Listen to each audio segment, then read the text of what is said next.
2 Timothy chapter 2 verse 1 sa ating mga Biblia. 2 Timothy chapter 2 verse 1. Thou therefore, my son, be strong in the grace that is in Christ Jesus. Tayo po'y manalangin. Panginoon, maraming salamat po ngayong gabi sa mga salita mo na aming nabasa. Pagpalaan niyo po ang aming pakikinig at ang iyong kalooban lamang pong siyang masunod at makita po namin, Panginoon, ang mensahe na mula sa iyong mga salita. Pagpalaan niyo po ang bawat mga kapatiran na narito, kasama po namin sa pananambahan at pananalanginan. Dalangin po namin patuloy na kayo po magpala. We pray, O God, ang bawat mga prayer requests at kayo pong magbigay, Panginoong Diyos, ng kasagutan. Hindi po namin mabanggit ang bawat isa, but we believe that wala pong imposible sa iyo, Panginoon, at kayo po, O Diyos, ang siyang tumutugon sa bawat mga panalangin. Pagpalaan niyo gabing ito, in Jesus' name, Amen.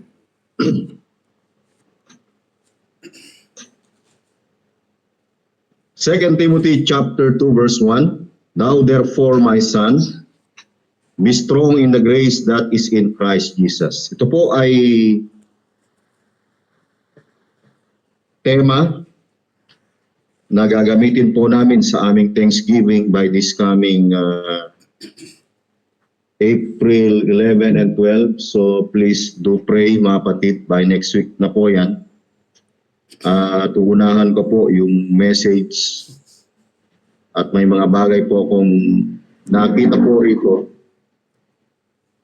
sa verse na ito na pwede po nating ikalalakas at ikasisigla po ng ating spiritual na pamumuhay. Sabi ni Pablo kay Timothy, thou therefore, my son, be strong in the grace that is in Christ Jesus. Gusto ko po mamatan yung ating pag-aaralan ngayong gabi, be strong in the grace. Para po sa ating panimula, sa ating introduction, makikita po natin dito yung mga tanda kung paano po tayo maging malago sa salita ng Diyos. Ano po, yung maturity, at alam po natin hindi dapat maging stagnant sa pananampalataya ang isang mananampalataya. Many believers equate maturity with age, activity, or emotional experiences, but true maturity is measured by growth or by growing in grace. Yung totoong paglago ay nasusukat po sa paglago natin sa pamamagitan ng biyaya na nasa Panginoong Jesucristo. We grow in grace, we grow in knowledge and understanding of God's Word, rightly divided. Doon sa Colossians chapter 1 verse 9 and 10, makikita po natin doon, Colossians chapter 1 verse 9 and 10, for this cause we also, since the day we heard it, do not cease to pray for you and to desire that ye might be filled with the knowledge of His will in all wisdom and spiritual understanding. Dahil dito, kami naman mula ng araw na aming marinig ito ay hindi kami nagsisitigil ng panalangin at ng paghingi ng patungkol sa inyo upang kayo'y puspusin ng kaalaman ng kaniyang kalooban sa buong karunungan at pagkaunawa ayon sa Espiritu. So, hindi lalago ang isang mananampalataya kung walang tinatawag na spiritual understanding. Ang spiritual understanding ay mahalaga po ito sapagkat ito yung pamamaraan para tayo po ay lumago sa pananampalataya, mga kapatid. At hindi lamang po tayo dapat mapuspos o mapuno ng buong kaalaman ng kaniyang kalooban, ng buong karunungan at maging ang spiritual na pagkaunawa. So hindi ho ito secular understanding, doon sa 1 John 5:20, alam po natin na yung unawa ay galing po sa Diyos. 1 John chapter 5 verse 20. Hindi po ito pagalingan, Sabi po ng Biblia, and we know that the Son of God is come and had given us an understanding. Nabasa natin kanina yung spiritual understanding. Hindi po ito secular understanding. Magkaiba po ang secular understanding, kahit po na magaling tayo sa secular, pero kakaiba po ang spiritual understanding. Spiritual understanding lamang po ang mayroong connection sa Diyos. Hindi ho secular understanding. Tandaan po natin. That we may know Him. Kaya ho tayo nakakilala sapagkat binigyan tayo ng kaunawaan at binigyan tayo ng pagkakilala. That we may know Him that is true, and we are in Him that is true, even in His Son Jesus Christ. This is the true God and eternal life. Kaya naunawaan po natin si Kristo yung tunay na Diyos at buhay na walang hanggan because of this spiritual understanding that God hath given unto us. Balik tayo ng Colossians chapter 1 verse 9 and 10. Colossians chapter 1 verse 9 and 10. Sabi po ng Biblia, kaya meron po, napuno po tayo ng kaalaman, ng knowledge of His will in all wisdom and spiritual understanding. Ano ang purpose o layunin ng ating spiritual understanding o spiritual na pagkaunawa? Verse 10, ito po ang purpose, layunin mga kapatid, that you walk worthy of the Lord unto all pleasing, being fruitful in every good work, upang tayo ay maging mabunga. Tayo ay magsipamunga sa bawat gawang mabuti at magsilago sa kaalaman ng Diyos. Being fruitful in every good work and increasing, pag sinabi mong increasing, yan po ay walang patid na proseso, increasing in the knowledge of God. Verse 11, strengthened with all might according to His glorious power unto all patience and long-suffering with joyfulness. So dito ho natin makita yung paglago ng isang mananampalataya because of his spiritual understanding. Hindi ho natin ma-attain ng spiritual maturity kung wala po tayong spiritual understanding. Tandaan po natin yan. Ephesians chapter 4 verse 13 to 15.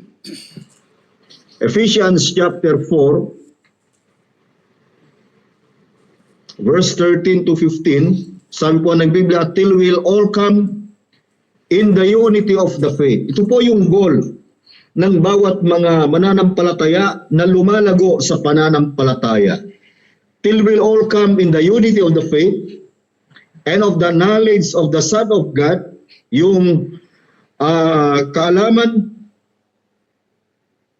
sa anak ng Diyos, unto a perfect man and unto the measure of the stature of the fullness of Christ, that we henceforth be no more children. Ibig sabihin po, hindi ho tayo mananatili sa pagiging isang bata o pagiging childish character, that we henceforth be no more tossed to and fro and carried about with every wind of doctrine by the sleight of men and cunning craftiness, whereby they lie in wait to deceive.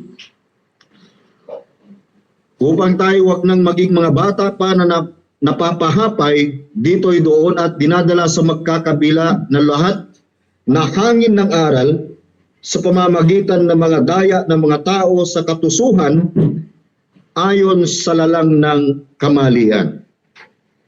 Verse 15, but speaking the truth in love. Sabi po ng Biblia, speaking the truth in love. Yung salita ng Diyos na may katotohanan. Ang pangangaral, ito po yung goal ng pangangaral, is to speak the truth in love. Wala hong magaling actually sa atin. At ang goal po natin ay may pangaral yung katotohanan. We must speak the truth in love. May grow up into Him in all things, which is the head, even Christ. Ang pinaka-goal po natin is to grow up into Him in all things. Na tayo ay mangagsilaki sa lahat ng mga bagay sa Kanya, na siyang Pangulo sa makatuwid bagay si Kristo. Kaya nga mga kapatid, ating pinag-aaralan ito upang sa ganun ay magiging malakas tayo sa biyaya ng paglago. Yung grace po rito na binabanggit ng 2 Timothy chapter 2 verse 1 ay sufficient grace mga kapatid. Ito po yung grace na nagpe-persevere para tayo po ay makapagpatuloy sa gitna ng mga hamon ng buhay, sa gitna ng mga crisis na ating dinadaanan. Hindi ho tayo dapat na mawalan ng pag-asa sapagkat we believe that grace is sufficient. Grace is supplying. At salamat sa Diyos sapagkat hindi ho nauubos ang biyaya na kay Kristo Jesus. Kaya ngayong gabi, how to be strong in the grace that is in Christ Jesus. Number 1, we need to be stable in doctrine. Kailangan po natin yung tinatawag na stability in doctrine. Kailangan po natin maging matatag o yung katatagan sa doktrina. A mature believer is not tossed about with every wind of doctrine. Hindi na ho tayo dapat mawawala sa kaligtasan po natin. Lalo na sa eternal na kaligtasan. Ang kaligtasan ay hindi po pagtanggap. Ang pundasyon ng ating kaligtasan ay ang paghirang ng Ama. We are chosen by the Father. We are redeemed by the Son. And we are regenerated by the Holy Spirit. Yan po yung work ng Godhead sa ating salvation. We have the eternal phase, we have the legal phase, and we have the vital phase. The vital phase is regeneration by the Holy Spirit. The legal phase is the redemption through the blood. And the eternal phase is through the electing grace of God. So dapat maging stable po tayo sa doctrine, maunawaan po natin ito sa pamamagitan ng biyaya ng Diyos. Kaya binigyan po tayo ng spiritual understanding upang sa ganun ay hindi po tayo maligaw sa pananampalataya na siyang ibinigay ng Diyos po sa atin. Kaya nga sabi kanina ng ating binasa sa Ephesians 4:14 that we henceforth be no more children tossed to and fro and carried about with every wind of doctrine. Marami pong mga aral, hangin ng aral, nandyan ang tradisyon, nandyan ang mga maling practice, mga kapatid, nandyan ang mga paganistic practices na dapat po nating itabi at dapat po nating pag-aralan ang salita ng Diyos sapagkat ito ang tamang aral na dapat po nating pag-aaralan. Upang tayo ay maging matatag sa doktrina. Yung doctrines of grace, Acts 20:28. Acts chapter 20, verse 28. Sabi po ng Bible, mga kapatid, in Acts chapter 20:28, 20:24. Acts 20:24. But none of these things moved me. Tatapat hindi ko minahan ang aking buhay na waring sa akin ay mahalaga. Neither count I my life dear unto myself, so that I might finish my course with joy and the ministry. We have the course. And this course is the ministry, which I have received of the Lord Jesus. Sabi ni Pablo, what is the purpose? To testify the gospel of the grace of God. Kaya mahalaga po na matuto po tayo sa doctrine, matuto tayo sa aral, matuto po tayo sa salita ng Diyos na pinagkatiwala po sa atin. Number 2,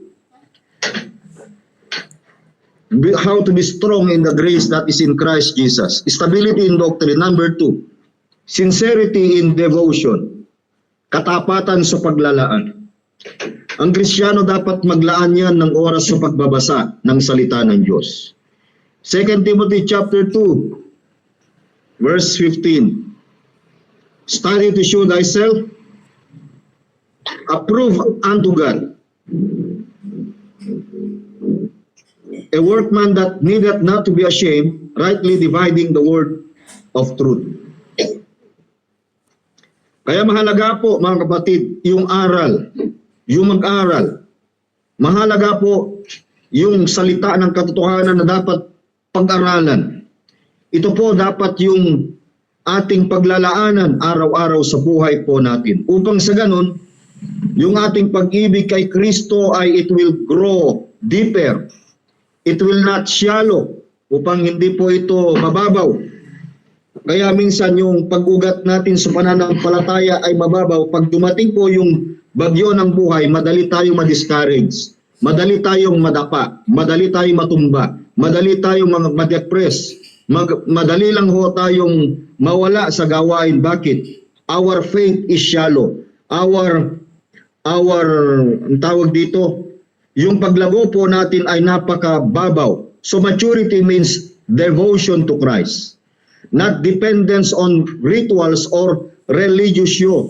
Dapat tignan din po natin yung kung tama yung aral na pinapangaral ng pastor po natin, sapagkat minsan ang tao ay natuto na lang sa spoon feeding. Kaya kung ano na lang yung binanggit ng pastor, amen ng amen, without examining the truth of the Word of God. 1 Timothy chapter 4 verse 13. Iabot nga yung charger. 1 Timothy chapter 4 verse 13. Till I come, give attendance to reading. Hindi lamang po ito binanggit ka si Timothy, kundi sa bawat mga Kristiyano.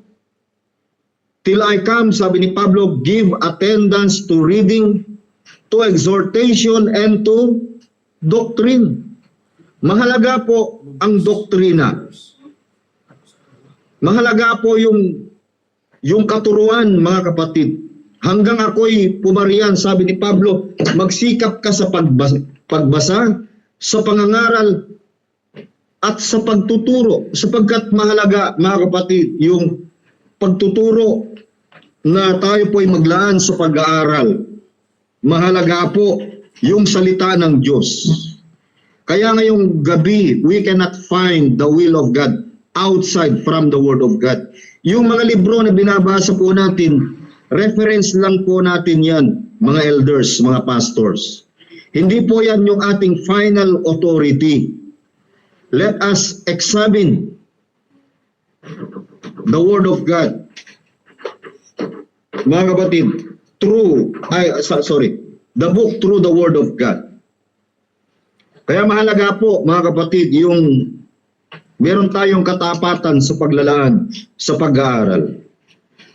Hindi lamang po ito, yung paglago po natin ay it is not dependence on rituals or religious show. Hindi ho. Mahalaga po kasi yan, mga kapatid, na makita po natin yung paglago bilang mananampalataya. Number 3, marami po ito. Sensitivity to error. Pagiging sensitibo sa mali. Alam mo dapat yung mali. At ang salita ng Diyos ang magtuturo ng tamang katuruan. Second Timothy chapter 3 verse 16. 2 Timothy chapter 3 verse 16, sabi po ng Biblia, all scripture is given by inspiration of God. The scripture is our final authority. Dito natin makikita na yung salita ng Diyos ang magtuturo sa atin ng tamang aral. All scripture is given by inspiration of God and is profitable for doctrine. Tingnan nyo po yung halagaan ng doktrina. Doktrina ng salita ng Diyos. Inuna yung doctrine. Ginagamit po ito for correction, for righteousness, for reproof, for correction, for instruction in righteousness. Bakit ho mahalaga yung salita ng Diyos? Sapagkat dito po manggagaling yung ating lakas. Dito po natin makikita yung paglago natin bilang mananampalataya. Dito tayo nagcha-charge every day sa salita ng Diyos. Be strong in the grace that is in Christ Jesus. We need to be sensitive. Meron tayong sensitivity to error. Akala ko noon nung tumanggap ako sa Panginoon, akala ko yun na yung kaligtasan. Mali pala. Ang Diyos palang tumanggap. Sabi ng Ephesians 1:6, we are accepted in the beloved. Akala ko noon kapag ako ay tumanggap sa Panginoon, saka pa lang ako magkakaroon ng buhay na walang hanggan. Hindi pala. Ang Diyos pala ay, ang kaligtasan ay pangako na binanggit sa pamamagitan ng kanyang salita na binanggit ng Titus chapter 1 verse 2 and 3. Akala ko ang kaligtasan noon ay offer, but the Bible itself says that eternal life is promised. Titus chapter 1 verse 2 and 3. In hope of eternal life which God that cannot lie promise. Eternal life is promised. It is not an offer. Kaya ito yung ginagamit ng mga nagsosoul winning. Hindi ho tayo nagsosoul winning, mga kapatid.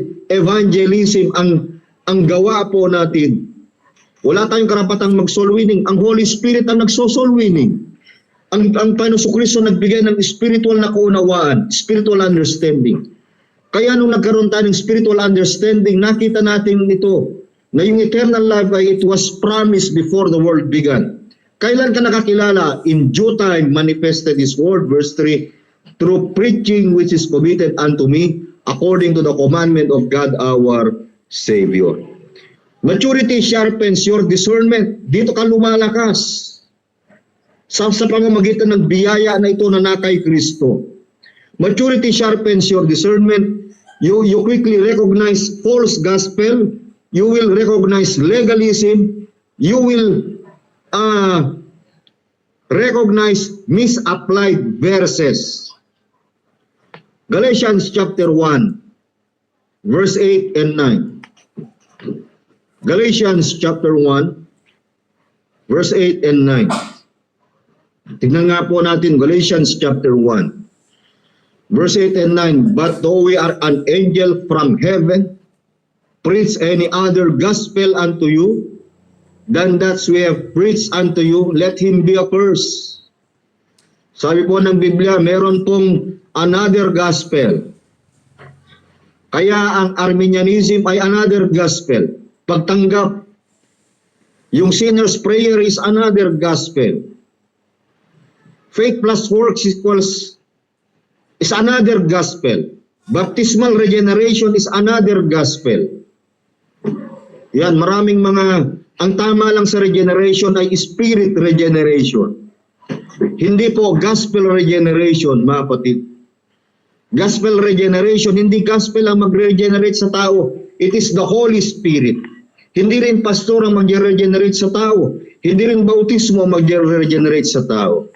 Verse 9, Galatians 1:9, as we said before, so say I now again, inuulit ko ulit, sabi ni Pablo, I say now again, if any man preach any other gospel unto you than ye have received, let him be accursed. Kaya dapat sensitive tayo sa error para tayo maging malakas, lumago tayo. 2 Timothy chapter 2 verse 16 to 18. 2 Timothy chapter 2. 2 Timothy chapter 2 verse 16 to 18. But shun profane and vain babblings, for they will increase unto more ungodliness. So dapat ilagan mo ang mga usapang walang kabuluhan, sapagkat sila'y lalong magpapatuloy sa mga kasamaan. And their word will eat as that a canker, of whom is Hymenaeus and Philetus. At ang kanilang salita ay kakalat na gaya ng gangrena, na sa mga ito ay si Hymeneo at si Phileto, who concerning the truth have erred, saying that the resurrection is past already, and overthrow the faith of some. Na itong taong tungkol sa katotohanan ay nangasinsay na sinasabing ang pagkabuhay na maguli ay nakaraan na at ginugulo ang pananampalataya ng iba. Kaya minsan mga kapatid, maraming nanggugulo ng pananampalataya na akala ng marami pag tumanggap ka, ligtas ka na. Ang tawag po dyan, easy believism, prosperity gospel, mga yan po ay, it is what we call it another gospel. But praise God, verse 19, 2 Timothy 2:19, nevertheless, the foundation of God standeth sure. Having this seal, the Lord knoweth them that are his, and let everyone that nameth the name of Christ depart from iniquity. Pagiging sensitibo sa mali, sensitivity to error. Mga kapatid, be strong in the grace that is in Christ Jesus. Number 4, submission to truth. Pagpapasakop sa katotohanan, ang isa sa mga pamamaraan upang tayo ay maging lumakas sa pamamagitan ng biyaya na nasa ating Panginoong Kristo. Submission to truth. Instead of resisting correction, ang correction hindi ho dapat natin yan i-resist. Ang mali ay mali. Hindi pwedeng maging tama ang mali. At hindi rin pwedeng mali ang tama. Ang tama ay tama, ang mali ay mali. Instead of resisting correction, you gladly submit to the authority of God's word rightly divided. Kaya nga 2 Timothy chapter 3:16.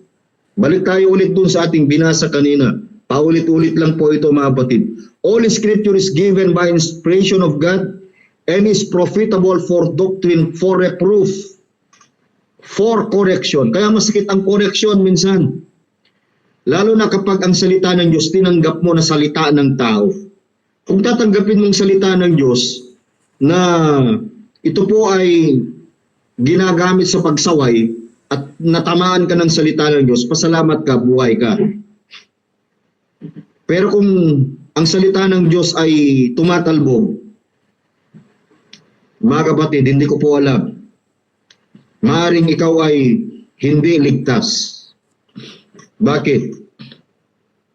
Wala ka sa katotohanan. So ang authority po natin, you gladly submit to the authority of God's word, rightly divided. Ang correction minsan masakit. Bakit? Kailangan ka kasi ma-align sa tama eh. Kaya kapag ang tao nabali, kailangan may realign upang sa ganun ay maitama yung bagay na nabali sa kanyang kamay. Kaya ganun din sa katotohanan, kailangan po natin mag-submit sa katotohanan. Number 5, strength in trials. If you grow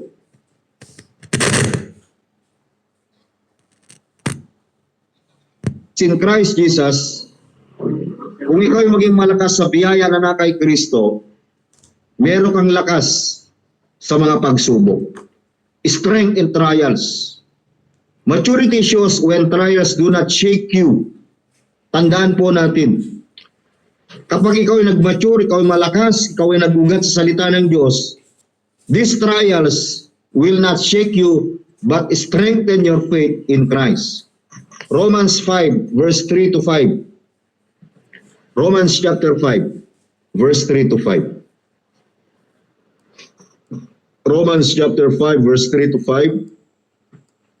Sabi po ng Biblia, and not only so, but we glory in tribulations.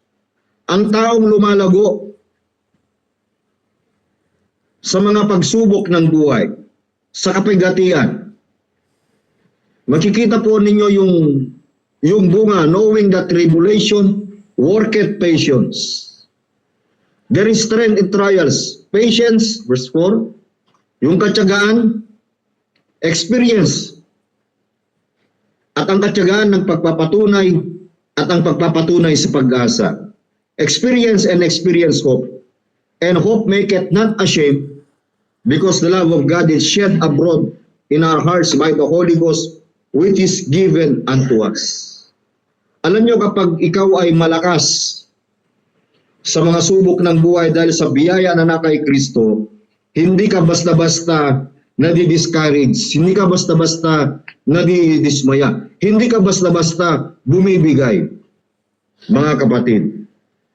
Hindi ka basta-basta nawawala sa tamang landas ng paglingkod. Bakit? Alam mo ang totoo. Alam mo ang tama. Bakit? Meron kang lakas sa mga pagsubok.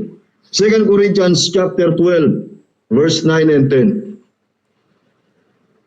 2 Corinthians chapter 12, verse 9 and 10. Sabi po ng Biblia, and he said unto me, my grace, be strong in the grace that is in Christ Jesus. Sabi ni Pablo, my grace. Sabi ng Panginoon kay Pablo, my grace is sufficient for thee. For my strength is made weakness. For my strength is made perfect in weakness. Most gladly, therefore, I rather glory in my infirmities, that the power of Christ may rest upon me. At siya nagsabi sa akin, ang aking biyaya ay sapat na sa iyo, sapagkat ang aking kapangyarihan ay nagiging sakdal sa kahinaan. Kaya't bakus akong nagmamapuri na may malaking galak sa aking kahinaan upang manahan nawa sa akin ang kapangyarihan ni Kristo. Makikita po natin, hindi yung galing ni Pablo, hindi yung talino ni Pablo, hindi yung pagiging atore ni Pablo ang naitaas, kundi yung lakas, yung biyaya ng Diyos ng kanyang kalakasan na siyang nagpatibay at nagpalakas sa kanya sa kabila ng kanyang kahinaan. Verse 10, therefore, I take pleasure in infirmities, sabi ni Pablo, in reproaches, in necessities, in persecutions, in distresses, for Christ's sake, for when I am weak, then I am strong. Kaya hindi yung lakas ni Pablo ang nakikita sa kanya, kundi yung lakas, yung biyaya, yung kalakasan ng biyaya na nasa Panginoon. Kaya nga mga kapatid, salamat. Kaya sabi ni Pablo kay Timothy, be strong in the grace that is in Christ Jesus. Number 6, steadfastness in service. Alam nyo, kung tayo po may lakas ng biyaya sa Panginoon, meron tayong katatagan sa paglilingkod. Meron tayong steadfastness. Ang tawag dito po ay steadfastness in grace. We have strength in grace, submission in grace, sensitivity in grace, sincerity in grace, stability in grace. Puro grace po yan. Number 6, steadfastness in grace or steadfastness in service. Hindi po tayo tayo po ay nakakapagpatuloy lamang sa biyaya sa paglilingkod dahil sa biyaya ng Panginoon. Ano ba yung sabi ni Pablo? 1 Corinthians 15:10. 1 Corinthians chapter 15 verse 10. Sabi ni Pablo, but by the grace of God, I am what I am, and in His grace which was bestowed upon me was not in vain, but I labored more abundantly than they all, yet not I. Sabi ni Pablo, hindi niya itinaas yung kanyang sarili dahil sa akin magandang ministry, dahil sa akin magandang church, dahil sa akin lumalago ang gawain. Hindi. Yet not I, sabi ni Pablo, but by the grace of God which was with me. Dahil sa akin hindi naligtas ang miyembro. Hindi ho ganun. Sabi ni Pablo, yet not I, but by the grace of God. Yung serving grace. Kaya nagpapatuloy because of that serving grace, because of that sufficient grace, because of that supplying grace, because of that steadfastness in grace, but by the grace of God, sabi ni Pablo, which was with me, I bestowed upon me, was not in vain. Na yung aking paglilingkod ay hindi po mawawalan ng kabuluhan. Yun po yung biyaya na hawak po natin na meron po sa atin. You serve from love and grace, not compulsion or recognition. Ang Kristiyano hindi po yan nire-recognize dahil faithful siya or loyal siya or every year nire-recognize siya dahil malaki ang giving. Merong certificate of recognition, hindi po kailangan. Hindi po compulsory po yan. Sabi ni Pablo, nakakapaglingkod lang siya, yet not I, but by the grace of God. A mature believer labors for the edification of others. Kaya nga, nag-conclude si Pablo, 1 Corinthians 15:58. Anong sabi ni Pablo? 1 Corinthians 15:58. Therefore, my beloved brethren, be ye steadfast. Nandyan yung steadfastness in grace, unmovable. Unmovable. Always abounding in the work of the Lord, for as much as you know that your labor is not in vain in the Lord. Meron katatagan sa paglilingkod. Kaya sabi ni Pablo, be strong in the grace that is in Christ Jesus. Number 7, selflessness in conduct. Walang pag-iimbot sa pag-uugali. Dapat ang isang Kristiyano hindi po self-centered. Kay Kristo lang siya. Maturity shows. Ang pagiging maturity nagpapakita when you esteem others better than yourself and seek unity in the body. Philippians chapter 2 verse 3 and 4. Philippians chapter 2 verse 3. Let nothing be done through strife or vainglory, but in lowliness of mind let each esteem other better than themselves. At huwag ninyo gawin ang anumang sa pamamagitan ng pagkakampi-kampi o sa pamamagitan ng pagpapalalo, kundi sa kababaan ng pag-iisip na ipalagay ng bawat isa ang iba na lalong mabuti kaysa kanyang sarili. Verse 4, look not every man on his own things, but every man also on the things of others. Huwag tingnan ng bawat isa sa inyo at ang sa kanyang sarili. Mahirap yung titingin ka sa iba. Yung kapatid mo na marunong, sa kanya yun. Hindi mo dapat kainggitan yun. Yung talent na meron sa kanya. Yung gift na meron sa kanya. DNA po niya yun. Mga kapatid, huwag mong ikumpara ang sarili mo sa iba. Meron ka na ibinigay ng Diyos na wala sa iba. Tandaan po natin, magkakaiba po tayo ng sukat ng pananampalataya. But every man, sabi niya, look not every man on his own things, but every man also on the things of others. Kaya nga doon sa Romans chapter 12 verse 3, layo pong binabanggit ang Romans chapter 12. Verse 3, patungkol po sa sukat ng ating pananampalataya. For I say, through the grace. Lagi nating tandaan, grace lagi ang paglilingkod. Yung makapagbigay ka, grace. Yung makapangaral ka, grace. Yung makatulong ka, grace. For I say, through the grace given unto me, every man that is among you, not to think of himself more highly than he ought to think, but to think soberly according as God hath dealt to every man the measure of faith. Sabagat sinasabi ko sa pamamagitan ng biyaya na akin na ibinigay sa bawat tao sa inyo na huwag mag-isip sa kanyang sarili ng totoong matayog kaysa narapat siyang isipin, kundi mag-isip na may kahinahunan ayon sa kasukatan ng pananampalataya na ibinahagi ng Diyos sa bawat isa. Mga kapatid, kahit nga yung pagbibigay, hindi ho yan palakihan kundi nakapagbigay ka because of grace. selflessness in conduct. Walang pag-iimbot na pag-uugali. Number 8, sufficiency in Christ or sufficiency in grace. Kasapatan kay Kristo.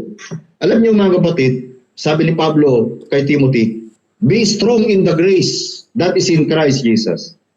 Hindi ba yung biyaya ng Diyos ay kasapatan natin kay Kristo? Yung tao malungkot lang kasi kapag wala ng pera. Hindi mo maipinturang mukha. Pero ang lahat ng mga bagay niya ay temporal. Our sufficiency is in Christ. Alam natin maraming tao nagpapanik dahil sa lumolobo ang oil prices increase. Sabi ng iba, pwedeng magkaroon ng energy lockdown. Pero alam niyo mga kapatid, ang economy natin is not of this world. Our economy is sufficiency in Christ. Lagi nating tandaan, God will provide. He is our Jehovah Jireh. Philippians 4:19, but my God shall supply all your need according to His riches. Ang pinanggagalingan ng lahat ng bagay is according to His riches in glory by Christ Jesus. Tandaan natin, our sufficiency is in Christ. Colossians chapter 2 verse 9 and 10. Colossians chapter 2 verse 9 and 10, sabi ni Pablo, for in Him dwelleth all the fullness of the Godhead bodily, and ye are complete in Him which is the head of all principality and power. Principality and power. Tayo po ay sapagkat sa Kaniya ay nananahan ang buong kapuspusan ng pagka-Diyos. Si Kristo po ito, sa kahayagan ayon sa laman. And ye are complete in Him. At sa Kanya kayo ay napuspos na siyang Pangulo ng lahat ng pamuno at kapangyarihan. We are complete in Him. Mga kapatid, wala ho tayong pwedeng hanapin pa na bagay sa labas sapagkat we are complete in Christ. Our sufficiency is in Christ. You are no longer chase signs, experience, or man-made traditions. Christ become your all in all. 2 Corinthians chapter 12 verse 9. 2 Corinthians chapter 12 verse 9, and He said unto me, nabagita po natin ito, my grace is sufficient for thee, for my strength is made perfect in weakness. Most gladly therefore I will rather glory in my infirmities, that the power of Christ may rest upon me. Number 9, mga batid, be strong in the grace that is in Christ Jesus. Paano ba tayo maging malakas sa biyaya na kay Kristo? Dapat meron kang spiritual appetite, number 9. O pagkagutom sa spiritual. Pero kung wala kang spiritual appetite, ibig sabihin, you are dead. You are not spiritually resurrected or spiritually regenerated or spiritually revived. Why? Bakit? Wala kang spiritual appetite. Wala kang pakagutom sa spiritual. Hindi ka magiging malakas sa pamamagitan ng biyaya na kay Kristo kung wala kang spiritual appetite. Yung ating paglampo ay nagsisimula sa pamamagitan ng gatas ng salita ng Diyos. Mahalaga po yung gatas. Sabi ni Pedro, mahalaga yung gatas ng salita ng Diyos. 1 Peter 2:2, as newborn babes, desire the sincere milk of the word, that ye may grow thereby. If so be ye have tasted, merong spiritual na panlasa, merong appetite. If so be ye have tasted that the Lord is gracious. Kaya makikita po natin yung merong grace in growing. And there is hindi lamang growing in grace, but grace in growing. Naalala ko po ito, tema po natin ito noon dyan sa Pintig, ano po? yung grace in growing or growing in grace. Sa pamagitan ni Elder Manny, if so be ye have tasted that the Lord is gracious. Why? Because we have this, what we call it, spiritual appetite instead of milk. Pero hindi dapat ang isang Kristiyano ay manatili lamang sa pamamagitan ng gatas ng salita ng Diyos. Hindi puro kaligtasan dapat ang naririnig, hindi dapat puro giving. Patawarin, hindi puro giving. Kailangan din po natin ng karne. Kailangan natin ng karne ng salita ng Diyos. Kailangan natin ng meat.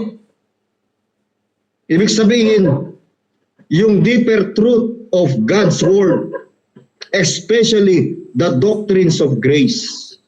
1 Corinthians 3:2. 1 Corinthians chapter 3 verse 2. I have fed you with milk, sabi ni Pablo, and not with meat, for hitherto ye were not able to bear it, neither ye, yet now are ye able. Bakit? Bakit? Matagal na silang Kristiyano, pero sabi ni Pablo, hindi ko kayo pakakainin ng bagay na matigas, yung karne. Hindi ko kayo pakakainin ng lamang kati. Kasi kinakandili ko kayo sa pamamagitan ng gatas, sapagkat sila, sa tagal na nila, they are carnal. Alam niyo yung carnal spirit, yung pagiging mga tao na ito ay nasa laman, namumuhay sa karnalidad. Ito po yung characteristic. For whereas, 1 Corinthians 3:3, for whereas there is among you envy, mayroon pong paninibugo, there is strife, pagtalo-talo, divisions, pagka-kanya-kanya. Are ye not carnal and walk as men? Verse 4, for while one saith, I am of Paul, and another I am of Apollos, are ye not carnal? Kaya minsan ganito po, hindi ibig sabihin matagal ka na sa gawain ng Diyos ay eksperyensado ka na o matured ka na. Hindi, mga batid. Kaya sa atin, we must grow deeper, especially the doctrines of grace. Hebrews 5:12 to 14. Hebrews chapter 5. Verse 12 to 14. Sabi ko ng Biblia in verse 12, for the time ye ought to be teachers, ye have need that teach you again, which be the first principles of the oracles of God, and are become such have need of milk and not of strong meat. Sabagat nang kayo'y nangarapat na maging mga guro dahil sa kaluwatan ay muli kayo'y nangailangan na kayo turuan ninuman na maunang simulain ng aral ng Diyos at naging tulad sa mga nangailangan ng gatas at hindi ng pagkaing matigas. For everyone that useth milk is unskillful in the word of righteousness, for he is a babe. But strong meat belongeth to them that are full age, even those who by reason of use have their senses exercised to discern both good and evil. Kaya hindi lamang po sa pamagitan ng mga gatas mananatili ang isang Kristiyano, kundi dapat din yung pagkaing matigas para sa mga may gulang, sa makatuwid ay doon sa pamagitan ng pamimihasa ay nangasana ang kanilang mga pakiramdam upang makilala ng mabuti at masama. Kaya dapat kailangan po nating ng pagkagutom sa spiritual. Mahalaga po yung spiritual appetite. Matthew 4:4, men shall not live by bread alone, but by every word of God that proceeded out of his mouth. Last, number 10, soundness in hope. Katatagan sa pag-asa. Ito po yung malaga na tayo maging malakas na nasa biyaya na kay Kristo. Meron pong soundness in hope, katatagan sa pag-asa. You live with confidence in the blessed hope. You live with confidence in the blessed hope. And what is our blessed hope? Titus 2:13. Looking for that blessed hope. and the glorious appearing of the great God and our Savior, Jesus Christ, who gave himself for us that he might redeem us from all iniquity and purify unto himself a peculiar people, zealous of good works. Meron tayong katatagan sa pag-asa. We have this confidence. Our confidence, we are living with this confidence in that blessed hope, the appearing of Christ for his body, the glorious appearing of the great God and the Lord Jesus Christ and our Savior Jesus Christ. Philippians 3:20 and 21. Philippians chapter 3 verse 20 and 21. For our conversation is in heaven, our citizenship is in heaven, for whence also we look for the Savior, the Lord Jesus Christ. What is the purpose of his coming? Who shall change our vile body, that it may be fashioned like unto his glorious body? Pag sinabing vile body, that is a sinful body, corruptible body, mortal body. This vile body, someday, mga batid, it will become an incorruptible body and immortal body. Ito yung ating pinakahintay, yung ating tinatawag na final phase of our salvation. It will be fashioned like unto his glorious body, our glorified body, according to the working whereby he is able even to subdue all things unto himself. Kaya dapat tayo magpalakas sa biyaya na na kay Kristo, mga kapatid. Sabi natin kanina, how to be strong. Stability in doctrine. Number 2, sincerity in devotion. Number 3, sensitivity to error. Number 4, submission to truth. Number 5, strength in trials. Number 6, steadfastness in service. Number 7, selflessness in conduct. Number 8, sufficiency in Christ. Number 9, spiritual appetite. Number 10, soundness in hope. And in our conclusion, true maturity is not about how long you have been saved. Yung saved dito, how long have you been saved? That is the practical salvation, or how much you do for God. It is about growing in Christ. It is all about grounded in sound doctrine. It's all about guided by grace. And it's all about glorifying God through a transformed walk. Mahalaga po yan, mga kapatid. Umaga, ngayong gabi. Makikita po natin yung 10 bagay na ito.